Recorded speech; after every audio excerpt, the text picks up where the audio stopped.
Hello everyone, Fluffycat here, and welcome back to Cinderella Phenomenon, the phenomenal game that we started last year, but we're going to continue this year because I kind of forgot about this game and school slash the final exams kind of got to me in the end, so I had to choose studying over this, so sorry guys. But now we're back on track and hopefully we can finish this phenomenal game.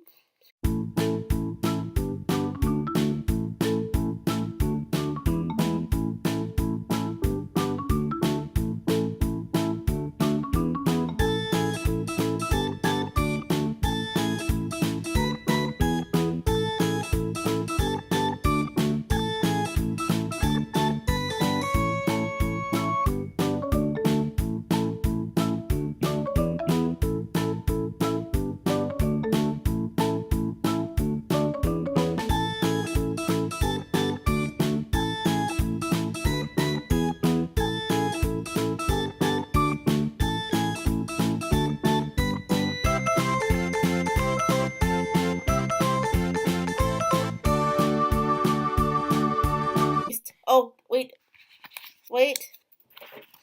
this is different. Where did that beast come from? Holy cow, it's different. Oh! Knights immediately rush towards me. I back away as far as I can without re entering the throne room. Princess, come quietly, and we'll keep you somewhere safe until this all dies down. I cannot take them all on at once. Even knowing that I can still pull out my sword, I take a few steps back and then suddenly feel my back pressed up against something. Ah! It's the beast! The beast stands behind me, its back to me. I stand in its shadow, and I realize that if it turns around, it could swap me to the wall just like the rest of its victims. But it's just standing there. Together. Together? The beast says nothing more. Though I still feel on edge, there is something oddly familiar about this. Klaude told me once that it was better to fight back to back. I will trust you for now, whatever you are. I do not know if it understands me, but I can hope. It seems more like a human than any kind of animal. Okay, girl. I will not be worried about if it can understand me. Princess, get away from the beast. It will. The knight never finishes his sentence as the beast sends him flying through the air. Oh gosh. Why is it helping me? The knights fall like dominoes to the beast, but manage to remain standing when I strike them with my sword. Even just taking one down is so hard. These men have been trained for years, while I haven't even had the luxury of a year. Out of the corner of my eye, I sense movement. I see a gleam of silver, and hear a grunt as the sword is raised into air. The sword is nowhere near me, but oh gosh, the beast! I aim a kick at an approaching knight before whirling around to look at the beast. The oncoming sword comes closer to the beast's exposed back, and I know the beast will not be able to dodge in time. Move! I shove past the creature and catch the knight's sword with my own before it can harm the beast. My arms are shaking underneath the strength of the impact between our swords.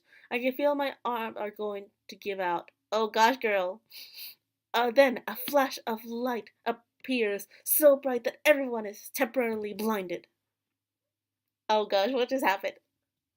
I stumble back, rubbing at my eyes. From the sound of it, the beast is continuing to dive back at the knights, most of them shouting to each other to retreat. What was that? When I am finally able to see again, my eyes automatically land on my feet. I stare in shock. Glass slippers! Yes! Glass slippers! I quickly reach up to my pendant and realize that it is no longer there. Oh gosh! I completed my 3 good deeds. Yes, you did, girl. Yes, you did. Lucette. Oh, it knows my name. It knows my name. We think alike, girl. We think alike. I look around and realize that the beast and I are alone. The knights have fled.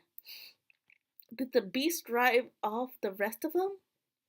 I feel a pressure at my back and realize that the beast is touching me. My first instinct is to run, but the words it utters next paralyze me. You, okay? Every word sounds breathless in pain, like it takes too much to speak. It is worried about me? I watch in shock as the beast appears to gesture towards my shoes. You did it. Oh gosh. I step back warily. What are you? The beast reaches out, and I see something glittering in its palm of its hand. Hey, that's the pendant I gave to Karma. The rose locket. For a few moments, my heart plummets into my stomach, and my hands begin to quiver. What did you do to Claude? The beast's shadow fingers curled over the locket, even as he stares at me. Give me. I gave that locket to Claude. The beast only stares at me for a few moments longer. Then suddenly I realize that his words, nothing more than a pained growl, do not hold any malice. I gave that locket to you? The beast slowly nods. My grasp on my sword loosens as I stare at him in shock, realization dawning upon me. Oh dear. Claude? Is that you, buddy? Yes. So this is your secret? Why would you not tell me? I could have hurt you and or killed you. Claude has another form, a cursed form, and he never told me. Why? As my mind whirls, I feel like everything coming together like the pieces of a puzzle. All the time that he told secrets are secrets for a reason, Pierce. You should know that. If I could speak on them, I would, but I can't. I wish I could explain. Oh, he thought I would be afraid of him. All those times Claude was clutching at his chest. You were touching your tattoo so many times before like you were in pain. The beast growls, and the sound is surprisingly soft, almost a sigh. Curse! Then the tattoo was a warning. The first time I saw that tattoo, it was a beautiful rose. The second time, it had more thorns. When the rose became ensnarled in thorns, did he transform? And he always touched his tattoo when he came too close to me. Claude, your curse did not just make others fall in love with you, it stopped you from loving anyone too, didn't it? Okay, I'll take that. He mentioned that woman before, the one who he thought. I can't talk. The one who he thought loved him, but didn't. Is it possible that she saw him in this form and was terrified of him? If you loved anyone, you would turn into a beast. Okay. You loved a woman once, but she only loved you because of your curse. The minute you transformed, she was scared of you. Was it she? Yes. He sounds so pained. The reason Claude has been trying to hide everything from me is because he is scared that I would have feared him. Oh gosh. Dude. That is why beauty has always been so important to him. But the curse cast upon him makes him both beautiful and a beast. Like something I know. I wanted you to love me. We could still be friends. But no one could love a beast. His words are dwindling. It almost sounds like he's been suffocated on the inside with how slowly he's speaking. Oh gosh. Claude, I have never cared much about appearances. People have worn masks on their faces their whole lives around me. Claude, I took a deep breath and faced him. I will love you, no matter what form you take. I drop my sword to the ground and make my way to him. I rest my cheek on his chest and wrap my arms around him. I love you, she's hugging him. Oh, my little heart. My little heart, it's too much cuteness. The room is filled with a bright light, but gentle light. It almost feels like I am bathing in sunlight. For a few moments, I forget my worries. Everything feels blissful and quiet, and fills my heart, and my heart feels full. Then, moments later, I feel warm arms around my waist. Claude, I love you too, Lucette.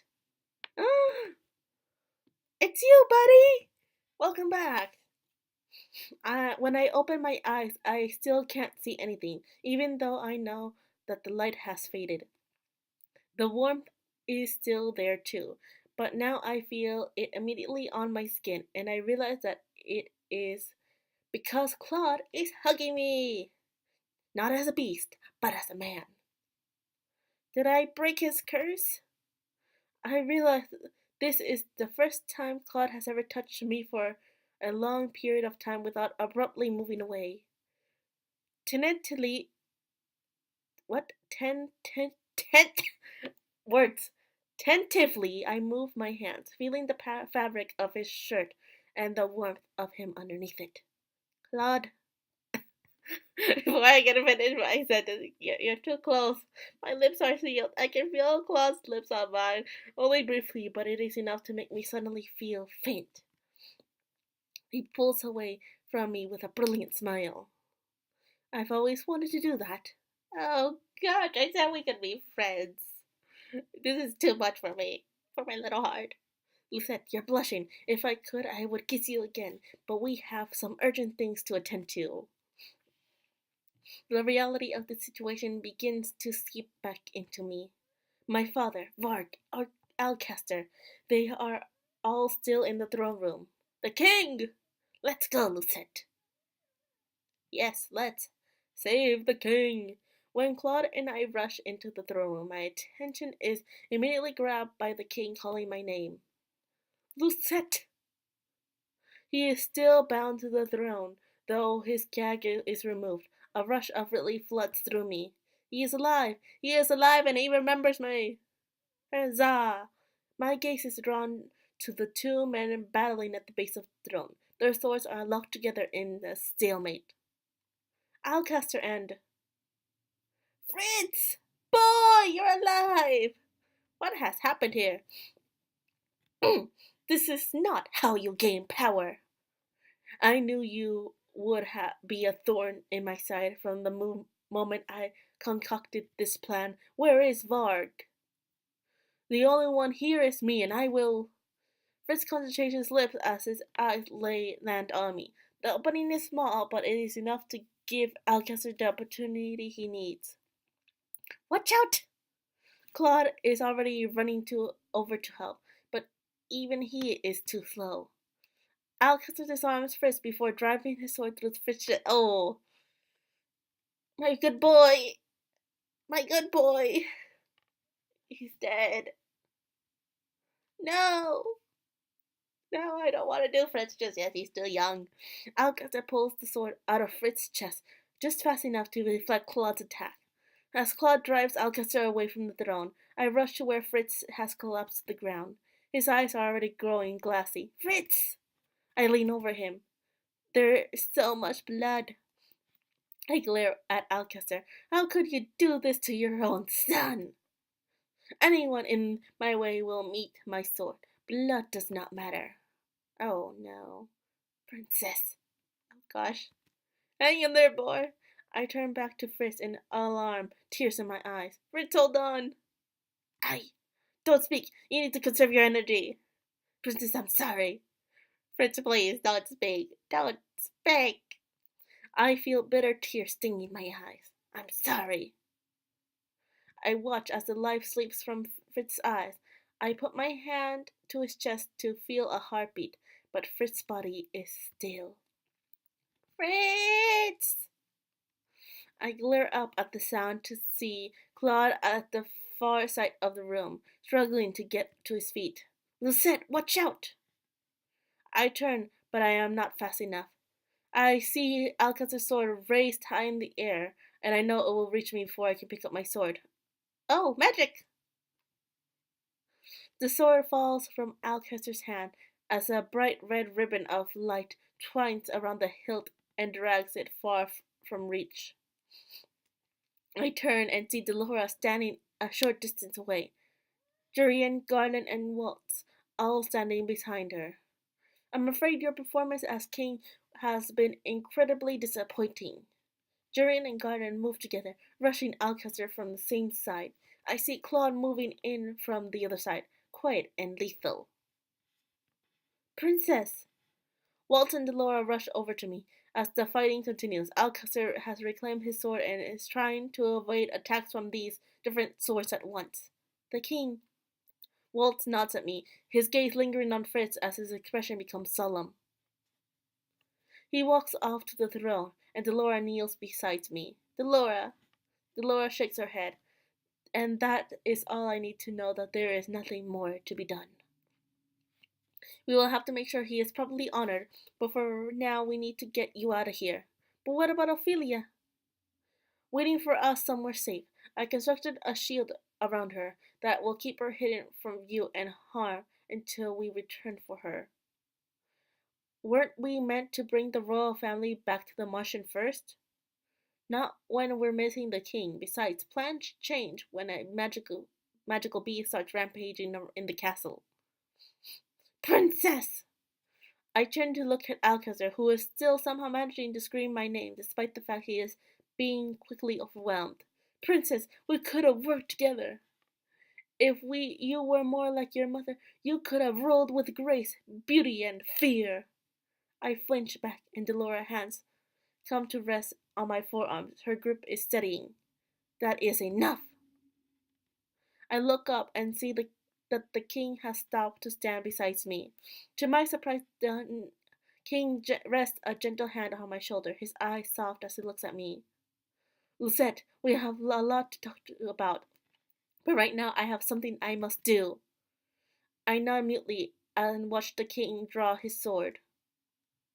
He makes his way to Alcaster. Jurian, Garland, and Claude step back from where they have forced Alcaster to one knee. You are a traitor lacking any honor, Alcaster. You were the one who lacked honor. A ruler must have the people beneath his thumb. A ruler must lead people, not suffocate them. His oath as king is to protect them. You are no king, Alcaster. For your crimes, I find you guilty and incapable of rehabilitation. The sentence for your severity of your crimes is death. Okay, didn't we have too much already on our hands? The king raises his sword, and I turn away before he strikes down his sword. There is no sound or scream to follow. I turn once more to see that the king has pointed the sword at Alcazar's chest but has not killed him. You will stay in the prison until the time for your trial comes. Though you might try to refute these claims, you will be tried as a traitor to the kingdom, and then you will be executed. Alcazar's shoulders fold. The glare never leaves his face, not even when guards seize him and drag him from the room. The king immediately sends Jurian and Garland to deal with any knights that are still part of the coup. Delora and Claude help with moving Fritz's body, while Watts tries his best to fill the king in on the most basic points of our successful operation. Well, we did lose Fritz, so I don't think it was successful. Everything has died down a little bit over the last hour, but I still feel overwhelmed. I glance at Walt and the king, who are still speaking. Every time the king sees me looking at him, he flashes me an uncertain smile before glancing away. I know he wants to speak with me, but I will talk to him after I can get Fritz's body out of my mind. It is my fault he died, wasn't it? He saw me and stumbled. It's okay, Losette. Hey, princess, what are you doing here? Here I thought you'd change, but you still got some feistiness in you, don't you? Maybe. Many years ago, when the war ended, we were all faced with a feeling just like this, princess. We had lost so much, and the future seemed so grim. But now is different. You have a future. And that is? You broke your curse, princess. That gives you some kind of hope. And in addition, you broke karma's. Memory of Claude's arms around me, of his lips on mine, comes flying back to my foggy mind. My heart still feels tight, but it is a little lighter when I think about him. I wish he was here right now. How did I break Claude's curse? Yeah, that is probably a good question. Claude. I don't think I ever got used to his real name. Seems like he hasn't told you yet. I guess it's been pretty hectic. So Claude turned into a beast because he loved me? Hmm, well, I guess I could give you the laydown of his curse. Stop! Desist! Delora has not even started to speak when Claude runs into the room, gasping as if he's been running through the halls. Curse! Are you speaking about my curse? There is no way he heard us all talking in the hallway, is there? Even I feel at a loss for words right now. I sense that you might be talking about me. Oh, Claude, you never change. The princess was just asking me about your curse. Oh, then I was right to come running, and here I was just guessing at what you might be talking about. Karma, I mean Claude's curse, was based off the tale The Beauty and the Beast. Claude easily finishes her sentence. Delora holds up her hand as if I am in surrender. So eager to steal the spotlight. Well, you are talking about me after all. You always told me that your curse was just the beauty's curse, though. Well, yes, because the other half was a little difficult to explain, wasn't it? He has a point, though I think he might have been able to save us all from some trouble if he hadn't been so secretive about this curse. He really must have been scared that I would shun him. Allow me to explain, princess. In the fairy tale, a prince of a kingdom is transformed into a beast because his heart is as cold as ice. Sounds familiar to a certain icy princess, eh? No. Just trying to lighten the mood. Claude sighs. I would call Lucette something far more flattering, like my sweet beloved. We were talking about your curse. Oh, right. Well, anyways, the witch who cursed the prince in the tale tells him that he has to learn to love and to be loved before the petals of the rose completely falls off. A rose? Yes, she gives him a rose, and he keeps it protected under glass. Some time passes, and the rose continues to wither away. A maiden fights the beast, and eventually the two fall in love. At the end of the tale, she confesses her love to the beast, and he transforms back into a human. By confessing, I saved you. But his curse was different from the tale. I know what you're thinking, that my curse was somewhat different. It was more complicated. The witch made it so that I could be both the beauty and the beast. She said it was suited for me because I was so in vain. The witch constructed a very roundabout curse. Any woman who falls for me falls in love with me as the beauty. And when I transform into a beast, the enchantment would break and they would become terrified of me. Okay. I doubt Claude ever thought he would break his curse. The love woman felt for him while he was cursed was always fake. How could that kind of love hold strong when he turned into a beast if it was never true to begin with? Then you came along, Princess. I bet he was just about to give up hope and was waiting for you to dispel the curse on your birthday, but now here you both are. But the Ice Princess in love? What a miracle! I turned away embarrassed. It is not a miracle. I am very glad I met you, Lucette. Lady Delora's words are truth. I had just about given up hope, and I had never had any hope of breaking my curse.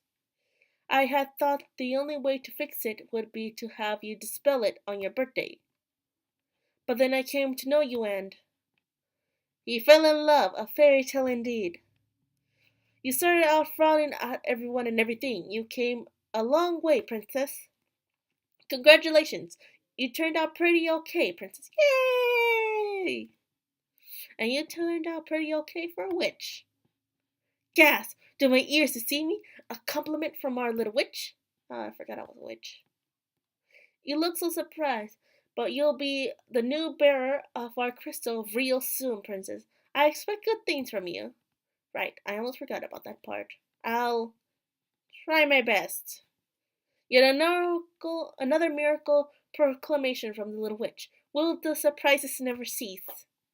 Before I can snap at Delora again, the king awkwardly interjects, coming to stand next to us with Waltz by his side.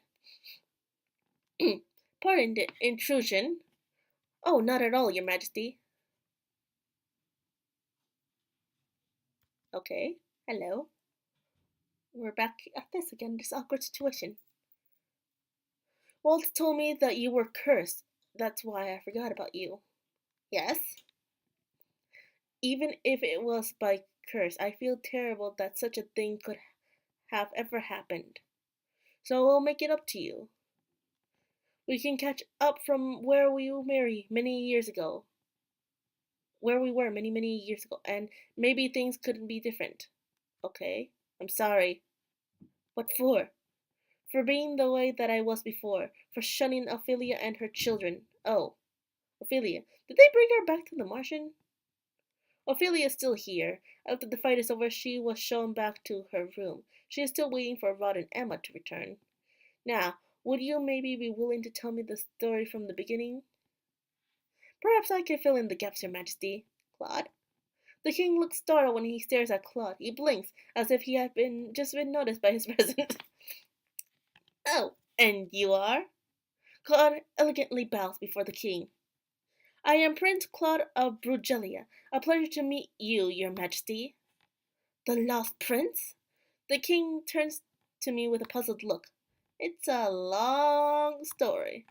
Claude surprises me by wrapping an arm around my shoulder and pulling me closer to him. Everyone looks shocked, except for Delora, who looks like she's not trying to laugh. As the prince's lover, I feel it is my obligation to help her explain this whole mess.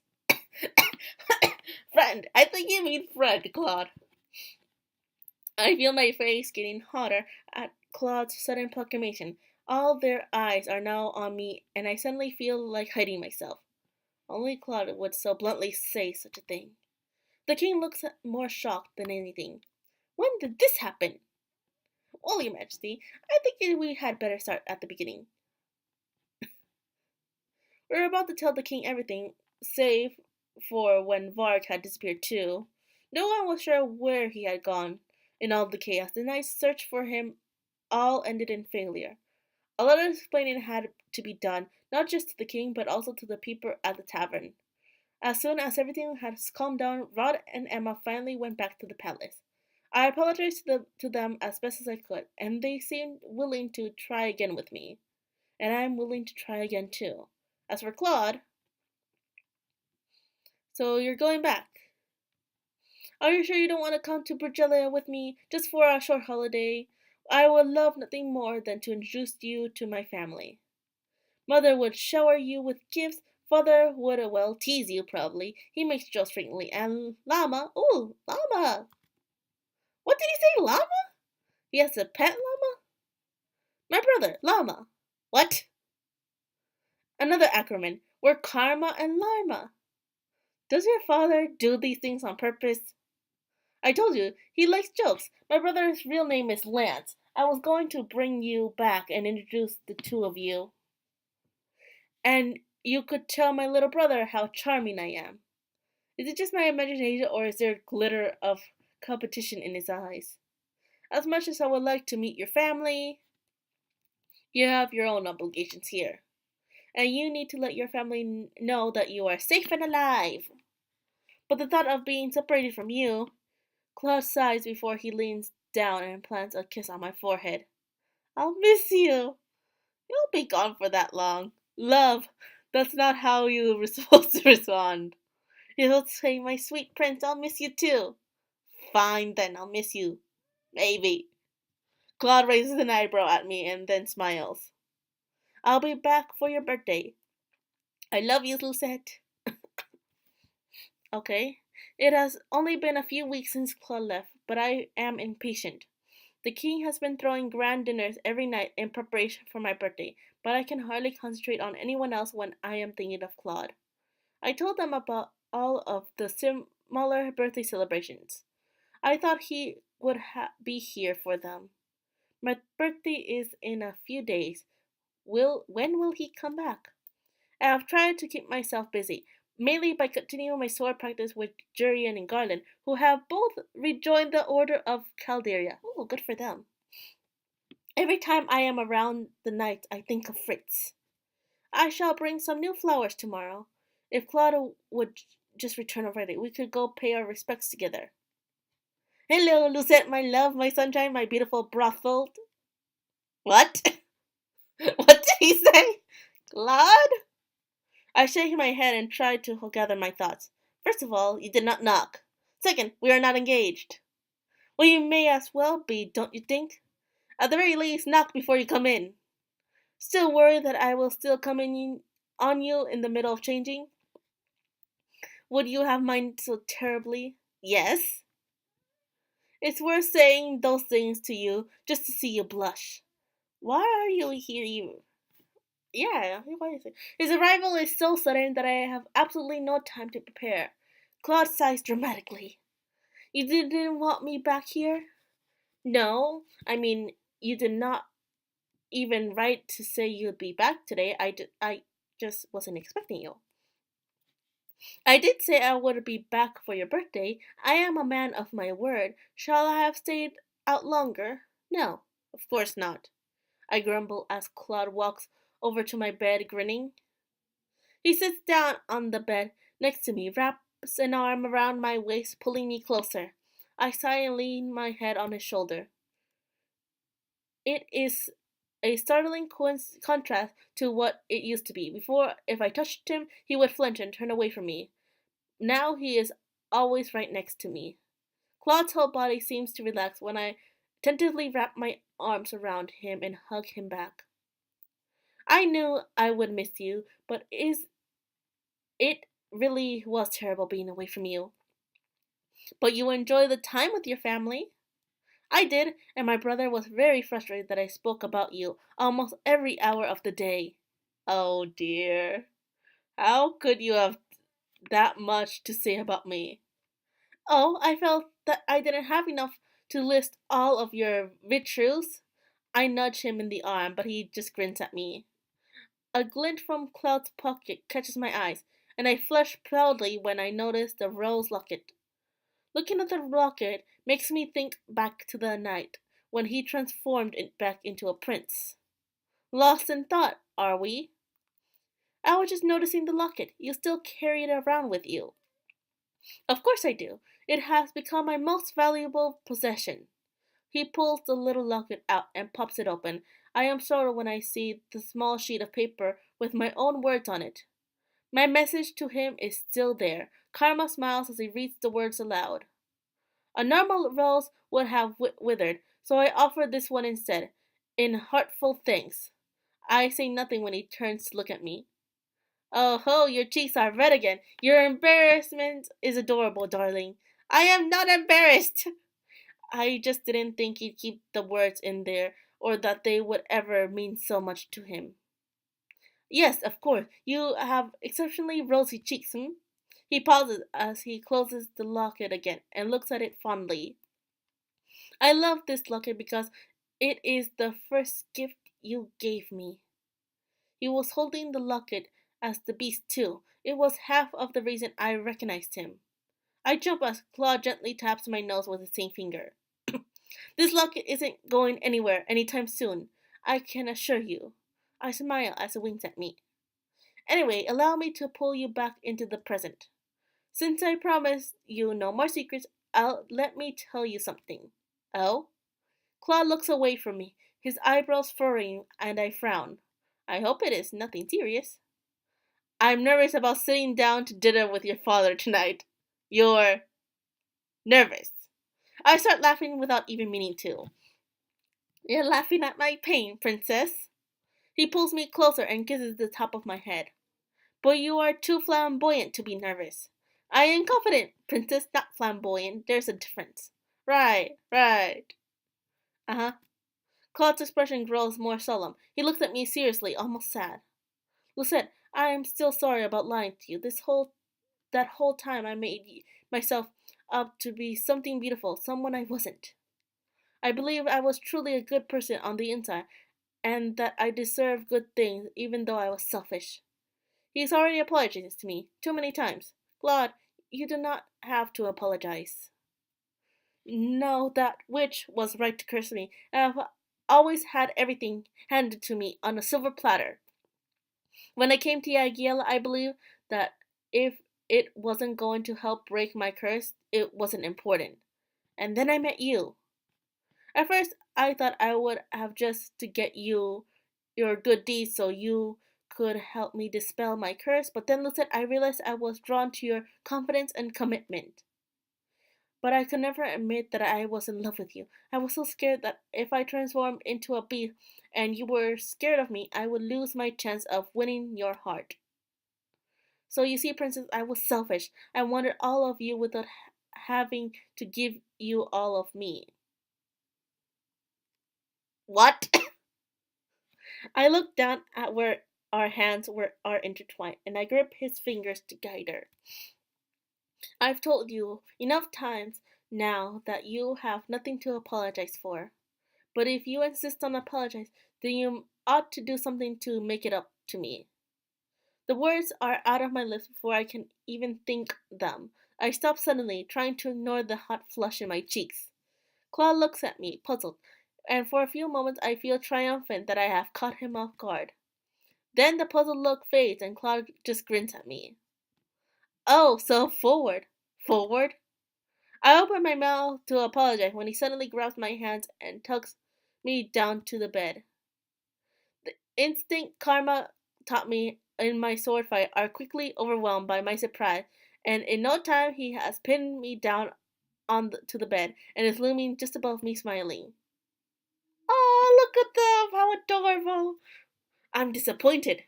Princess, you know my weakness and you don't even exploit it there? Your weakness? Yes. He leans closer to me, and our nose almost touch. My weakness is you, Lucette. Oh gosh, I'm dying here. This is too cute. He leans down and our lips finally meet. I relax to contact, my earlier tensions melting away as warmth flows through me. He pulls away and smiles at me. You see, I let my guard down in front of you. I let my guard down in front of him too, and only him. This whole time I've wanted to do is to be able to touch him like this. His fingers move gently up my arm and leans down to kiss me again. Oh gosh. There's a door! The sound of knocking startles us both. A muffled voice comes through the door. Princess, the king is requesting your presence down in the dining hall. He says that your friends have arrived. Oh dear. Princess? I heard the doorknob begin to turn and quickly speak. Yes, I will be there in a minute. I will let him know, Princess. First the curse and now this. It is as if the world is conspiring against us. He kisses me once more on the forehead before turning, slowly sitting up and running a hand through his hair. I catch the mischievous look in his eyes and as I smooth down my own ruffled hair. Don't worry, Lucette. We'll just finish this later. I feel my cheeks flush. You say such uncouth things. Claude chuckles before he stands up and offers his hand. I take it and smile up at him. I love you, Lucette, and now I get to say it as many times as I like. I love you too, Claude. I stand up on my toes to plant a quick kiss on his lips before heading out to the door. Let's go, Claude. She's totally surprised up there. We did it! We saved Claude. Now to save the others. I believe the next one was going to be Waltz, if I remember correctly, and then it was going to be Fritz.